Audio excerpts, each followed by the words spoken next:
Assalamualaikum warahmatullahi wabarakatuh. Perkenalkan, nama saya Kasrawati, mahasiswa PPG IAIN Curup, akan melakukan PPL di SMK Negeri 1 Goa. Selamat menyaksikan.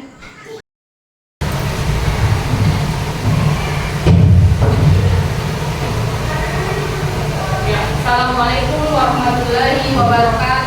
Waalaikumsalam warahmatullahi wabarakatuh. Bagaimana kabarnya hari ini? Alhamdulillah baik. Alhamdulillah. Siapa yang tidak hadir hari ini? Coba lihat teman-temannya. Ada yang tidak hadir? Ada Putri. Siapa? Putri ya? Kenapa ini Putri? Sakit. Oke. Ya, sebelum mulai pembelajaran, KBK-nya disiapkan dulu ya. Kemudian menyanyikan lagu nasional, dilanjut literasi Al-Quran, lalu berdoa ya. Sudah kelasnya ya? Ya, silakan dipimpin. Bersedia.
Silakan duduk kembali. Ya, silakan dibuka Al-Qurannya. Kita lanjut literasi Al-Quran sebelum mulai pembelajaran, supaya kita mendapatkan rahmatnya Allah di dalam menuntut Ilmu. Nah, silakan dibuka surah Al-Takasur. Al-Takasur 30 ya.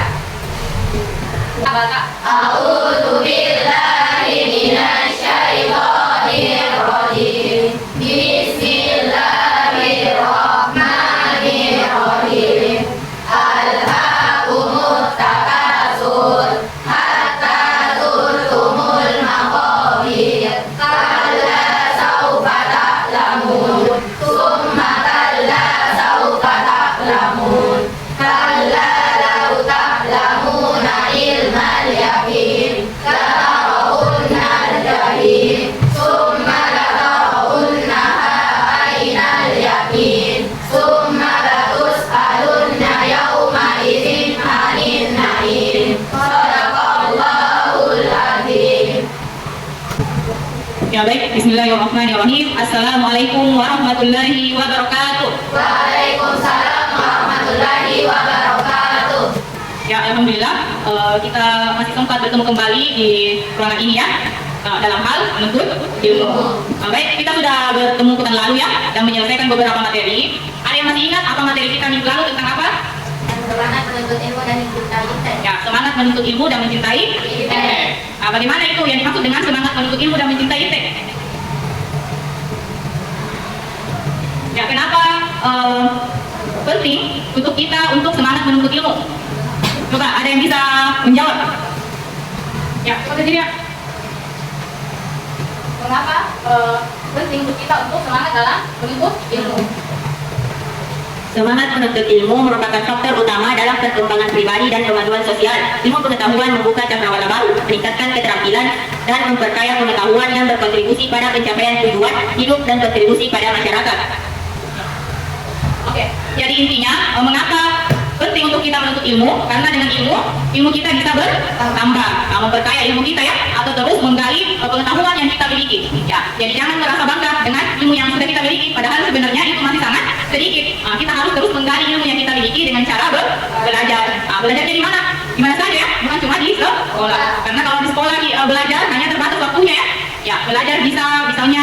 bimbel atau tempat kursus ya, bisa ikut tarbiyah. Itu semua namanya belajar atau mengasah skill atau kemampuan kita. Misalnya ada yang ikut kursus menjahit, apalagi kursus make up ya, itu semua berguna untuk masa depan kalian semua ya. Ya baik, apalagi mencintai iptek. Bagaimana itu maksudnya mencintai iptek? Ada yang bisa menjelaskan? Ya, coba. Yang dimaksud mencintai iptek yaitu berarti menghargai kemajuan teknologi dan inovasi yang dapat meningkatkan kualitas hidup manusia. Teknologi membantu dalam berbagai aspek kehidupan, mulai dari kesehatan, pendidikan, hingga komunikasi. Dengan mencintai iptek, kita mendukung kemajuan dan inovasi yang dapat memecahkan masalah global dan menciptakan solusi baru. Ini penting untuk kemajuan ekonomi dan keberlanjutan lingkungan. Ya baik. Bisa jalan.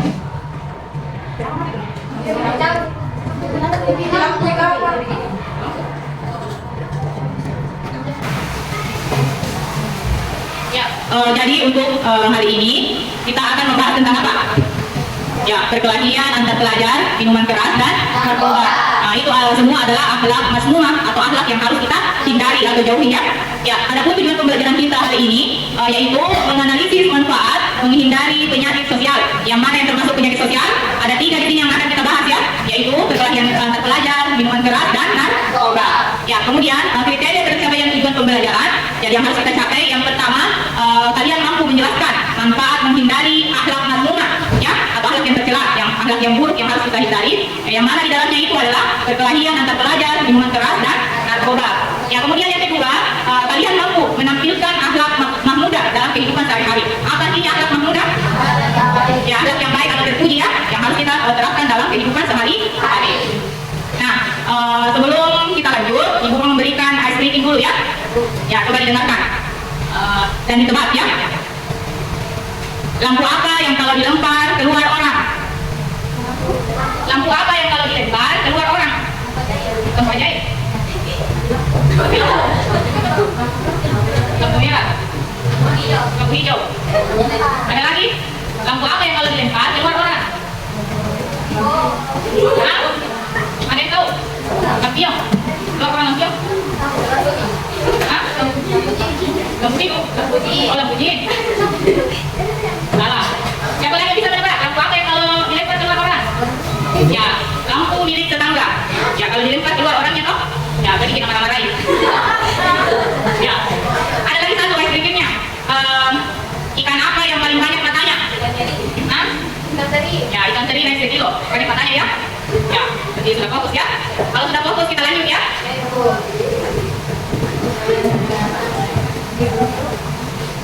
Nah, sekarang Ibu mau bertanya, bagaimana yang dimaksud dengan perkelahian antar pelajar, minuman keras dan narkoba?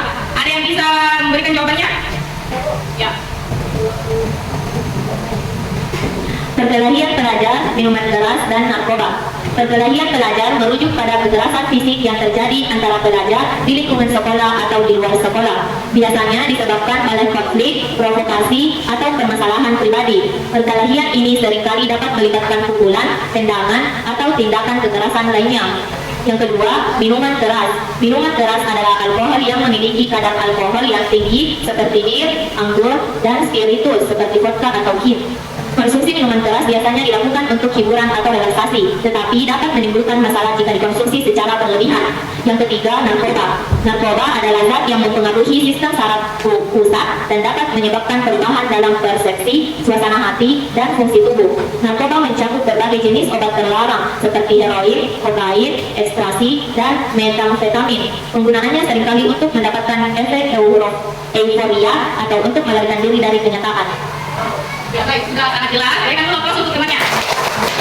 Ya, jadi tadi sudah ada gambaran tentang bagaimana itu yang dimaksud dengan perkelahian antar pelajar, minuman keras dengan narkoba ya. Ya, jadi perkelahian antar pelajar itu adalah perkelahian yang merujuk pada kekerasan fisik ya. Ya, karena misalnya dia sering baku bully di sekolah, dia bawa ke kesalahannya di luar sekolah. Ya, atau antar sekolah yang satu dengan sekolah yang lain ya. Ya, karena ada perdebatan atau masalah sepele menyebabkan dia berkelahi. Ya, kemudian minuman keras. Minuman keras itu adalah segala sesuatu yang memabukkan ya, dan diharamkan oleh Allah Subhanahu wa Ta'ala. Ya, salah satu bentuk minuman keras apa? Khamar ya. Apalagi alkohol. Ya, dia yang diminum secara berlebihan ya. Karena itu semua bisa mengganggu atau menghilangkan akal sehat. Ya, makanya dari dalam Al-Quran dilarang orang yang mabuk dilarang mendekati tempat sholat ya. Ya, kemudian narkoba. Narkoba adalah zat yang mempengaruhi sistem saraf pusat dan dapat menyebabkan perubahan dalam persepsi suasana hati. Ya, jadi oleh-oleh orang yang menggunakan narkoba ya, dia seperti melayang ya, karena dampak dari mengkonsumsi narkoba padahal itu adalah sesuatu yang diharamkan oleh Allah Subhanahu wa Ta'ala dan harus kita hindari. Ya baik, kita lanjut ke pertanyaan kedua dari Ibu, silakan didengar. Apa dampak buruk dari perkelahian, minuman keras dan narkoba? Dampak buruknya kira-kira apa? Ada yang bisa memberikan jawaban? Ya, silakan. Perkelahian pelajar, fisik, cedera ringan hingga serius, seperti luka, memar, atau bahkan patah tulang. Psikologis, trauma psikologis, kecemasan, dan stres yang dapat berdampak pada kesejahteraan mental dan emosional. Sosial, meningkatkan ketegangan dan permusuhan di lingkungan sekolah, serta merusak hubungan sosial. Minuman keras, kesehatan, masalah kesehatan seperti kerusakan hati, sirosis, gangguan jantung, dan peningkatan risiko kecelakaan. Ketergantungan alkohol juga dapat menyebabkan gangguan mental seperti depresi dan kecemasan. Sosial, perilaku agresif atau tidak bertanggung jawab yang dapat merusak hubungan interpersonal dan mempengaruhi interaksi sosial. Narkoba, kesehatan, kerusakan organ, gangguan mental, risiko overdosis, dan kematian. Narkoba juga dapat menyebabkan ketergantungan yang mengganggu kehidupan sehari-hari. Sosial, isolasi sosial, keterlibatan dalam kegiatan kriminal, dan kerusakan hubungan dengan keluarga dan teman. Ekonomi, beban finansial untuk membeli narkoba serta biaya perawatan kesehatan dan rehabilitas. Oke, sangat bagus jawabannya ya. Berikan aku. Ya baik, jadi sudah sangat jelas ya bahwa perkelahian antar pelajar, apalagi minuman keras dan narkoba itu semua memiliki dampak yang sangat buruk bagi diri kita ya. Ya, baik secara fisik, psikologis, sosial maupun ekonomi, semua ada dampaknya dan merugikan diri kita sendiri. Ya, seperti perkelahian antar pelajar, kalau dia tidak cacat ya, dia meninggal dunia ya, karena dia berkelahi dengan sama temannya. Padahal dia seorang pelajar, seharusnya tugasnya adalah menuntut ilmu belajar, ya, dan berbakti kepada kedua orang tuanya ya. Ya, kemudian apalagi minuman keras. Ya, minuman keras itu sangat berdampak buruk bagi kesehatan kita. Ya, itu bisa menyebabkan kita ketika minum minuman keras, menyebabkan kita menjadi depresi dan kecemasan ya, menimbulkan kecemasan yang berlebihan. Kemudian secara sosial, perilakunya itu agresif atau tidak bertanggung jawab dan bisa merusak. Dia bisa mencelakai orang lain karena dia mabuk ya. Ya, itu dampak buruk dari minuman keras. Kalau narkoba, orang yang mengonsumsi narkoba hanya dua yang dia dapatkan. Kalau bukan kematian ya masuk penjara ya. Ya, dan rehabilitas kalau ada uangnya ya. Kalau tidak ada uangnya ya, dia akan merugikan dirinya sendiri ya, menyiksa dirinya. Ya, sampai dia mati atau meninggal dunia. Ya, makanya kita sebagai pelajar harus menghindari ketiga ini ya, yang bisa merusak tubuh kita dan masa depan kita. Baik, sebelum Ibu lanjut untuk membagi kelompok, sebentar Ibu akan bagi menjadi 4 kelompok ya. Materi tentang perkelahian antar pelajar, apalagi minuman keras dan narkoba. Kita nonton dulu video ya, yang berkaitan dengan materi tersebut. Islam melarang keras umatnya untuk mengkonsumsi khamar atau minuman keras, narkoba, dan sejenisnya. Ia hanya akan merusak fisik dan mental. Selain itu, orang yang demikian juga akan malas bekerja dan tidak bisa mengendalikan keuangan untuk membeli minuman dan zat-zat yang terlarang tersebut. Di samping larangan mengkonsumsi narkoba dan zat adiktif lainnya, Islam juga melarang kita untuk berjudi. Pernahkah anak-anak dengan kabar bahwa sebuah keluarga menjadi berantakan karena orang tua mereka suka berjudi? Hal ini sangat sesuai dengan hasil dari satu penelitian yang dilakukan oleh Universitas Melbourne. Ya baik, kalian sudah menyaksikan videonya ya. Kira-kira apa hikmah yang bisa kita petik dari video tersebut? Kita sebagai umat Islam diharapkan untuk melakukan perbuatan yang buruk seperti tadi yang ditampilkan ya. Kita harus menghindari perkelahian yang pertama ya. Kemudian apa lagi? Ya, menghindari minuman keras dan narkoba. Ya, karena itu kita membahayakan diri kita sendiri ya. Ya, maupun kesehatan kita begitu pula dengan orang lain. Ya baik, sekarang Ibu akan bagi menjadi 4 kelompok. Ya, coba diperhatikan ya. Halo. Ya, untuk kelompok 1 materinya tentang penyebab perkelahian di kalangan pelajar dan cara mencegahnya. Jadi apa penyebabnya biasanya pelajar itu berkelahi namanya ya, dan bagaimana cara mencegahnya. Kemudian untuk kelompok 2 materinya tentang dampak minuman keras terhadap kesehatan dan kehidupan pelajar. Kira-kira apa dampaknya ya? Dampak minuman keras. Kemudian yang ketiga, kelompok 3 ya, ciri-ciri penggunaan narkoba di kalangan remaja dan cara pencegahannya. Jadi kalau ada remaja yang memiliki ciri-ciri ini berarti dia bisa kita diberikan sebagai konsumsi narkoba. Yang kemudian yang keempat, langkah-langkah untuk menghindari perkelahian minuman keras dan narkoba. Sebentar Ibu akan bagikan LKPD-nya. Kalian membuat proyek, diskusikan sama anggota kelompoknya. Setelah diskusikan dan dibuat proyeknya, dipresentasikan depannya. Jawabannya setiap ke kelompok. Sudah dipahami? Ya, kalau sudah dipahami Ibu bagi kelompok ya. Ya, jadi untuk yang ini kelompok 1, 2, 3, 4 ya. Presentasi setiap kelompok. Kita mulai dulu dari kelompok 1. Yang akan ke depan.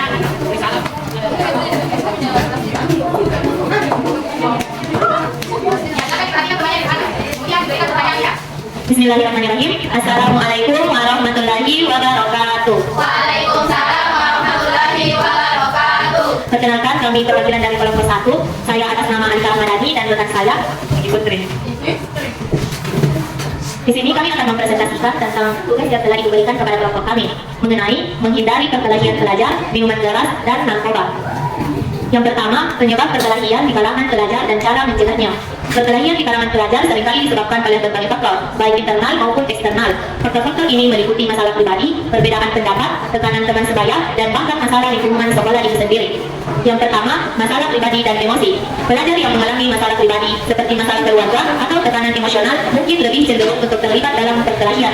Ketidakmampuan mereka untuk mengelola emosi dapat membuat mereka mudah marah dan cepat tersulut dalam konflik. Yang kedua, tekanan teman sebaya.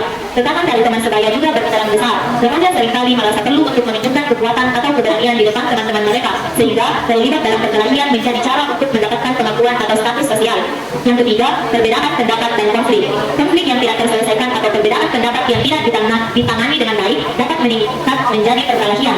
Kurangnya keterampilan komunikasi dan penyelesaian masalah dapat memperburuk situasi ini. Yang keempat, lingkungan sekolah. Lingkungan sekolah yang tidak mendukung seperti ketidakadilan dari guru, bullying, dan fasilitas yang tidak memadai juga dapat berkontribusi pada peningkatan perkelahian di kalangan pelajar. Ada prosedur yang jelas untuk melakukan dan menangani perkelahian. Sekian dari kelompok kami, kurang dan lebihnya mohon dimaafkan. Wabillahi taufiq. Ya, coba kalau ada yang mau bertanya dari kelompok lain. Ya, silakan. Silakan.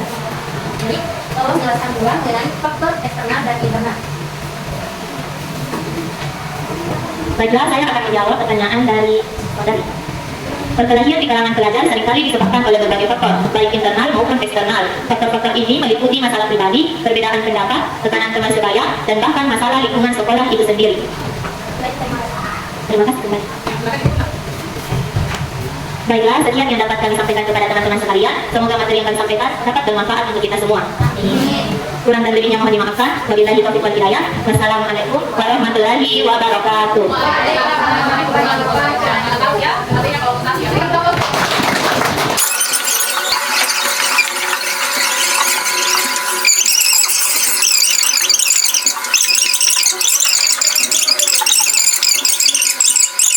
Ya baik, Ibu kira sudah sangat jelas ya. Semua kelompok sudah memaparkan pembahasannya masing-masing mengenai menghindari akhlak mazmumah. Apalagi akhlak mazmumah artinya?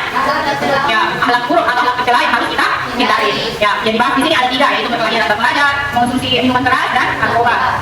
Ya, jadi ini memberikan penguatan sedikit ya mengenai angka tadi yang sudah didiskusikan. Yang pertama tentang perkelahian antar pelajar. Ya, jadi yang dimaksud dengan perkelahian antar pelajar yaitu suatu pertengkaran atau perkelahian yang biasanya dilakukan secara beramai-ramai dengan melibatkan banyak pelajar dari 2 kelompok yang berbeda atau lebih ya. Misalnya kelompok dari sekolah A dengan kelompok dari sekolah B ya, karena ada permasalahan atau cekcok yang melakukan perkelahian. Nah, itu yang harus kita hindari. Kemudian faktor penyebabnya. Ya, faktor penyebab terjadinya perkelahian antar pelajar sangat beragam. Di sini dikatakan terkadang tidak ada faktor yang jelas yang menjadi penyebab terjadinya peristiwa tersebut atau peristiwa pertengkaran itu ya, perkelahian. Peristiwa ini seringkali terjadi hanya karena hal-hal kecil. Ya, selain faktor dari dalam diri pelajar, ada juga faktor yang berasal dari luar, misalnya faktor keluarga, sekolah, dan masyarakat serta kemajuan teknologi. Ya, di dalam Al-Quran kita dilarang untuk berkelahi dan bermusuhan. Terdapat dalam Quran surah Al-Ahzab surah ke-23 ayat 58 dengan surah Al-Hajj surah ke-22 ayat 71. Ya. Ya, kami materinya tentang hindari perkelahian atau pelajar dengan keras dan narkoba ya. Untuk minggu depan materinya tentang perilaku yang menunjukkan keimanan. Yang mana itu contoh perilaku yang menunjukkan keimanan? Yang menepati janji, ya salah satunya mensyukuri nikmat, memelihara lisan dan menutup aib orang. Ya, kira-kira sekian dulu untuk pertemuan kita hari ini. Kita bersama-sama menutup kegiatan pembelajaran ini dengan melakukan hamdalah. Alhamdulillah. Ya, kita tutup dengan doa kepada Tuhan ya. Ya, Bismillahirrahmanirrahim. Ya, wassalamualaikum warahmatullahi wabarakatuh. Waalaikumsalam warahmatullahi wabarakatuh. Ya, silakan kembali ke rumahnya masing-masing dengan selamat insyaallah ya. Amin.